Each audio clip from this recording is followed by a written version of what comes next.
maybe set the post. Well, we have to stain the posts first, then put them in the ground, and then level them, and then I don't know. So if I get into all of that, then I'm all doing all of that.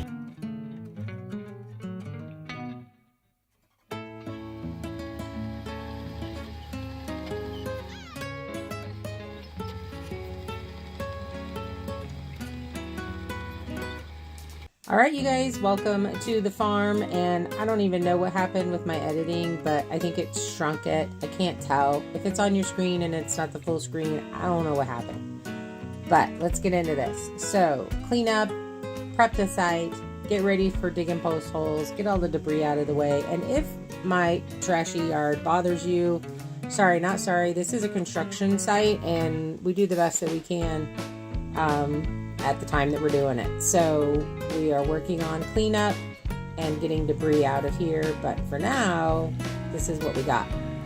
So digging the holes, pretty self-explanatory unless you've never used a machine like this. And let me tell you, if you get the opportunity, do it, because these were the easiest holes I've ever dug in my life. I don't know, I definitely will be borrowing this machine more often because we have all kinds of attachments for it. And shame on my son from hiding it from me. So got all 4 of these dug. Now this is a clematis plant that we have on here, and unfortunately the goat ended up grabbing a hold of it when she got out when we were doing pregnancy tests. They are not pregnant, shame on them. Okay, as usual, we've added another project onto us working on the chicken coop. But we had access to my son's small post hole digger. I guess it's a giant post hole digger. And when you get to use something like that, you stop what you're doing and you use it. So it was on property, and we decided to dig and set these posts so that the clematis, we can fix this arbor right here. So I don't think we're gonna do the whole arbor. We're just gonna try to set our posts and put the cattle panel back on it, and maybe set the post. Well, we have to stain the posts first, then put them in the ground, and then level them, and then I don't know. So if I get into all of that, then I'm all doing all of that. I went about 2 feet deep. That auger does go 3 feet deep. I wasn't really sure how long my posts were that I have. Hopefully they won't freeze underneath it and pull out during the winter.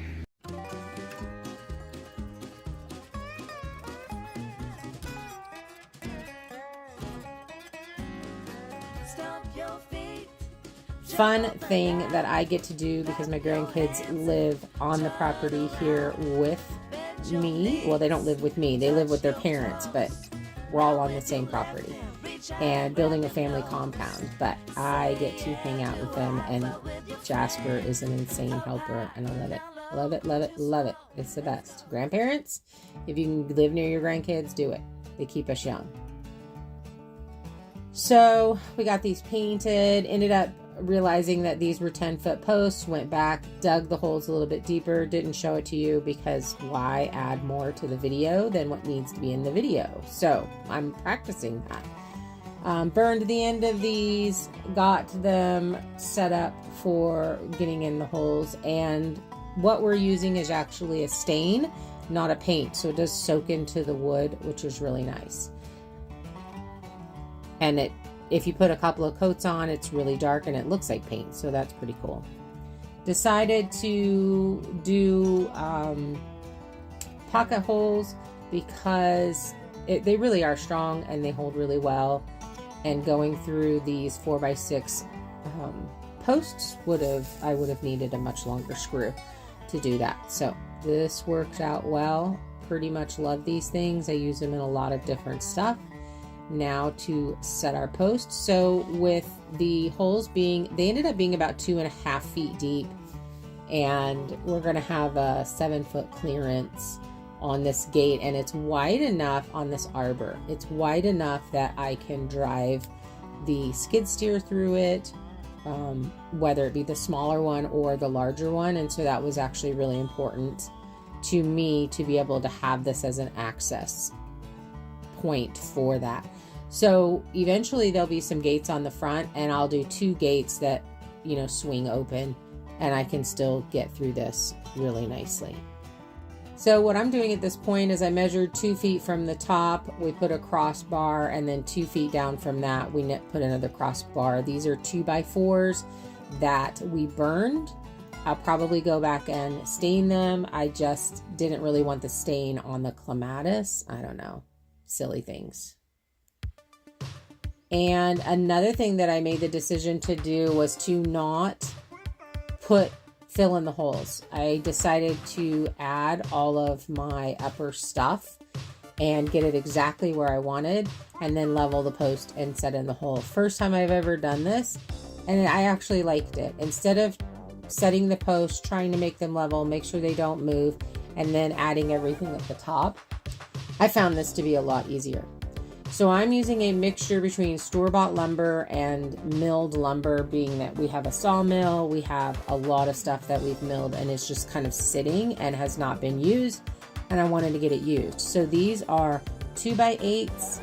I do think that we made them 7.5 inches, but they could be actual 8-inch lumber, and 2 inches thick. So it's a bigger, chunkier lumber, which I'm sure is a technical word. And I got on Pinterest. Listen, if you don't want to make your job harder, don't get on Pinterest. But I got on Pinterest and saw these fancy little ends, and I decided I wanted to copy one, and that's what I'm doing here. And I just, guessed at it and copied it a little bit, and it turned out well. But I'm going to tell you, they aren't perfect. But if you come to my house and you look at these and you say those aren't perfect, may the odds be forever be in your favor, because I have 73 acres and pigs. Just saying. This was difficult. None of my tools wanted to actually work the way they're supposed to work, or I'm making them do extra things that they shouldn't have to do. And I pretty much broke the only jigsaw bit that I have right there. So I had to make some adjustments. I pretty much used all the tools that I own. I definitely need to add to the tools that I have if I'm going to be doing things like this. So there are much easier ways to do it. I suggest doing them that way. But if this is all you've got, you can still make a really cool, fancy looking, imperfect end for your arbor, and just post something that threatens people if they say anything mean to you.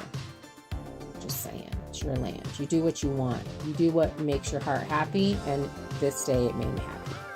I am sillily trying to sand this to where it looks better. It doesn't look better.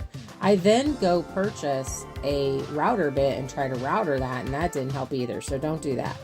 I didn't show you because, again, why add to a video that you don't need to add more extra stuff to? I then measured and remeasured and added it to the other side to make an exact. I would say don't do it this way, because I did make some mistakes. Take a piece of cardboard, put it underneath it, draw it on there, cut it out, and use that as a template so that you can then easily transfer from one end to the other. And it did turn out, like I said, I don't care that it's imperfect. You might. So if you do, then you do you, boo, and do it a different way. But if you're a professional and you have some tips that would help people who are watching this video, leave those in the comments, because we definitely like tips that are helpful, not tips that are hateful. Just saying. So I ended up using the circular saw a lot more than what I thought I would be doing on this, and then the reciprocating saw to go in and get the finer stuff that the circular saw couldn't do. And that made it a lot easier, but this was really hard on my hands. So, just saying. Don't do what I do, because half the time I have no idea what I'm doing. But it turned out good. I don't know, I feel like it turned out good. What do you think? Do you think it turned out good? I think it looks really cute far away, and FYI, just in case you want to know, paint will hide a multitude of sins. So, paint it. Don't stain it. Well, again, this is a stain. It's a black stain that we had tinted at Home Depot. And it's a fence stain. So it will look like a paint, but it actually absorbs into the wood, which is really pretty cool. And I just got these all painted up, and then we let them dry, and then we proceed to put them up. But that's in another section of this video, so for now you just get to watch me paint. But I will not make you watch paint dry, because that would be rude. I feel like that would be rude.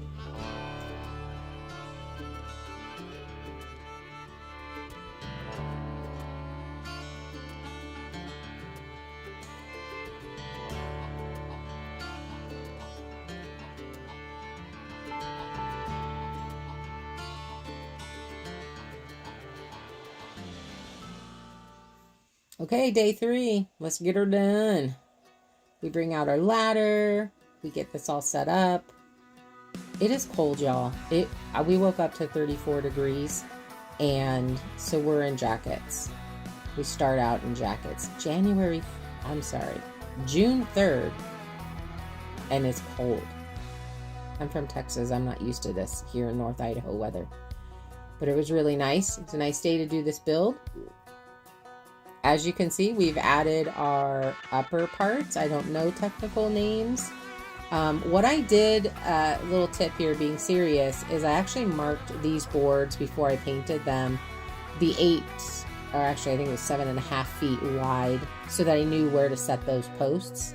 But then I painted over one end of them. So one end has the line, and then I have to measure over from the edge. I just took it from one end, measured that, climbed up, measured it from the new side, and adjusted the post that way.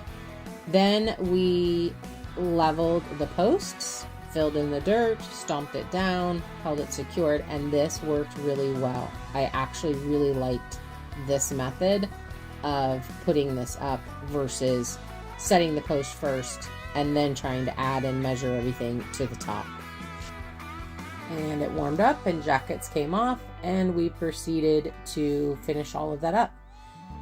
So at this point, this is where I realized that these cattle panels are not 4 feet wide. They're actually 4 feet 2 inches. So we went through with bolt cutters, trimmed off one square on each side, and lifted it up, and it worked fine. But if you're doing this, measure your fencing first, or just realize that cattle panels are 4 feet 2 inches, not 4 feet. That's a pro tip.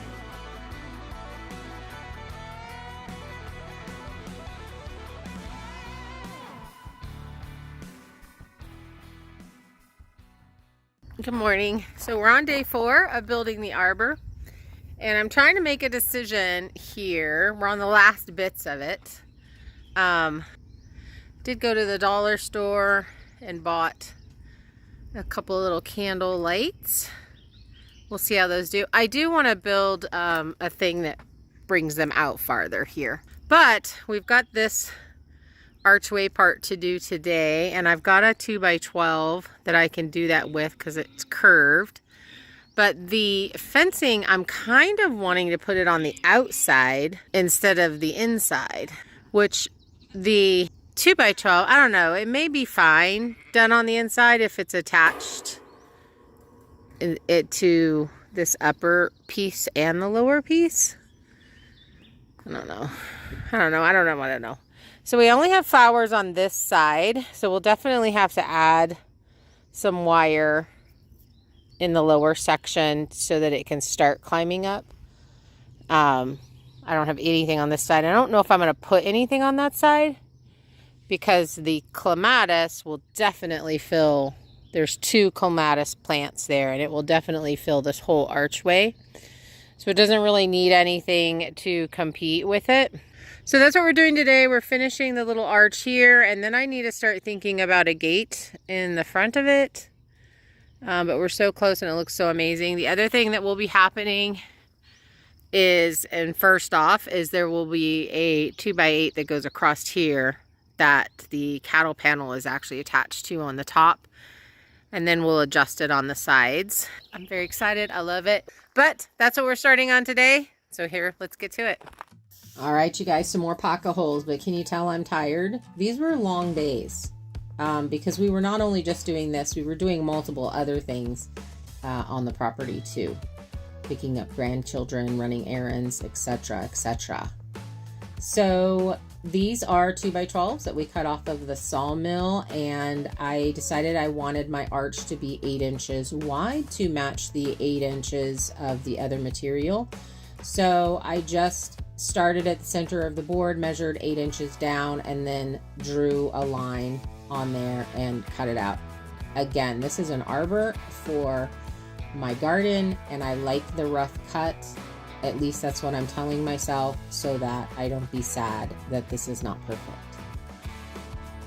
If you had the correct material, you can make this look super duper nice and perfect. I do not, so this is how I'm doing it.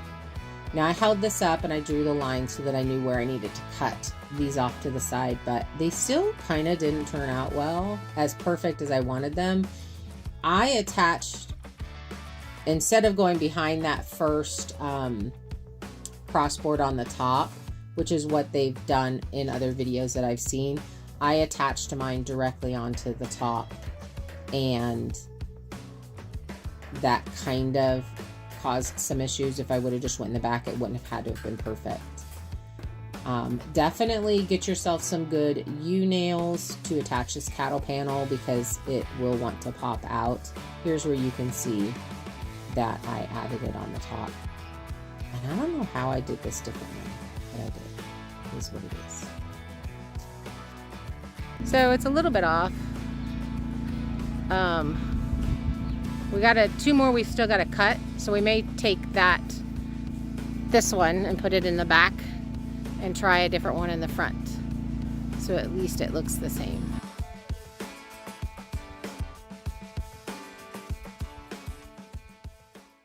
Okay, so this is basically the finish. It's not perfect, but I love it. We are going to do something different for these lights. Not sure if we're going to get that in this video or not, because it's getting pretty long. But this is going to be a fantastic arbor for my clematis to be on, and also work my fence off of this. It's going to be really pretty to look out at. And when the snow's on the ground, the black will pop. Or when it's really green, the black will pop. So I'm really excited. Thanks for hanging out with me. Make sure you subscribe, like, share, do all the things you know.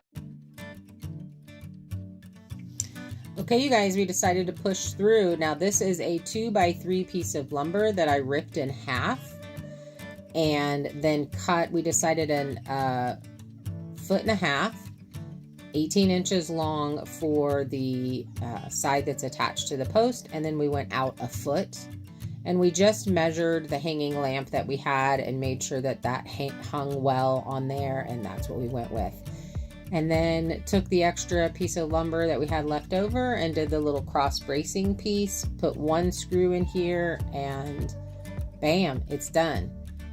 And I would say we did 4 of them, and I would say it probably took 30 minutes to do all 4. So really glad that we pushed through and we did that. I will need to come back and stain them because I didn't have the right color stain that I want to stain them. So this turned out super duper cute and was really inexpensive to build. The 2x3 is about, I don't know, a little under $3 at Home Depot. Cut that in half. All 4 was 1 board. And then the screws I had on hand, and I actually got a hook that we screwed in there, and those were $2.50, maybe $3. So basically I made all 4 of these for probably $15, I would say.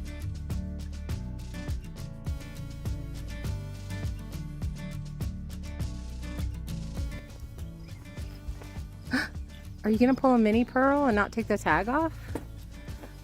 I'll pull you and not take the tag off. Pull an Aunt Heather.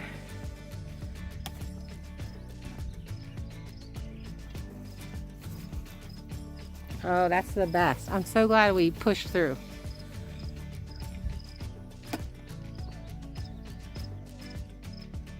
Ta-da! Oh, it's gonna be so pretty tonight. Now we just gotta get the clematis. Try to hook it up on the fence. So those are going to be the same color as the work benches, which is like a cedar color. But we've got to run to Home Depot and get those. But you guys, look how stinking cute this is. What do you think, Kitty? She's like, huh, I don't know. Let me get involved with my husband's on fire. That's gorgeous.